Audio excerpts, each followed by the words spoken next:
I'm not saying that the world is going to end on December 21st, 2012. Far from it.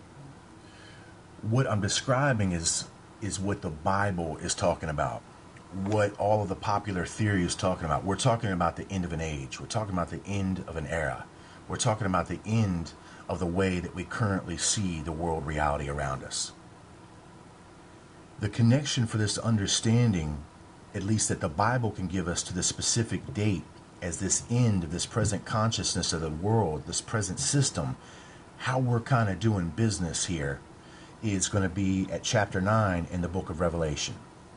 Verse 15 describes 4 angels which were loosed, which were prepared for an hour, a day, and a month, and a year for to slay the third part of men. They're being prepared for a specific moment, not only a year, a month, or a day, but an hour on the clock. I told you that the Ouroboros ends on a specific hour of the clock. And that's going to be December 21st, 2012. It just so happens to be that the Bible says that there's going to be something that happens before this date, and it's going to be the arrival of the locust. If we look back to chapter 9, we're going to find out that these locusts come out the pit. We know who the locusts are. The locusts are these supposed aliens. We know where they're coming from. They're coming from under the ground.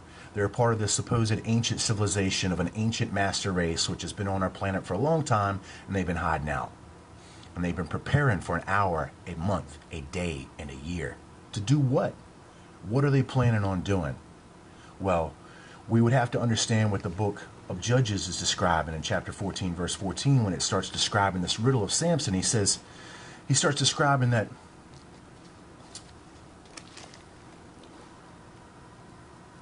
and he said unto them, out of the eater came forth meat, and out of the strong came forth sweetness.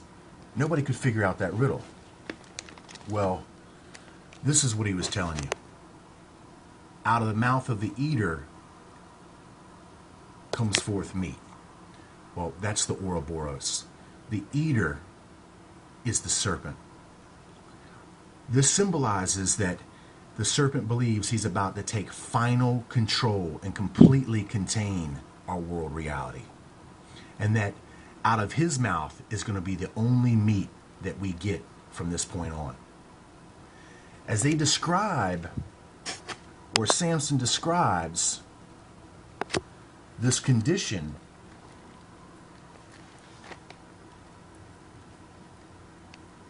he describes, and out of the strong came forth sweetness. Well, the strong is these locusts. They're coming with the strong delusion. And the point that I'm trying to make here is that they come before December 21st, 2012. They're preparing something when they come with their doctrine. They're trying to destroy Christianity, and they're going to come with the treasures of the ice and snow to do it. They're going to come with all the technology, all the science, all the wonders, and all the beautiful words. And even they themselves will be beautiful. And they're going to fool many. As many are already fooled, and they ain't even here. So the plan is to destroy the consciousness of Jesus Christ in the mind of his believers. It's going to end this present world age that we're in, and it's going to end this present zodiological age that we're in, of the age of Pisces. Pisces is what? Well, it's associated with the fish. Well, who is Jesus Christ associated with? He's associated with the fishers of men. They plan on ending this world age of the consciousness of Jesus Christ, and they plan on taking it out of your heart and mind. There's a reason why the age of Pisces, which preceded the end of this age, was considered the fishers of men, because it was the time to try to pull people out of this abyss, out of these abysmal waters.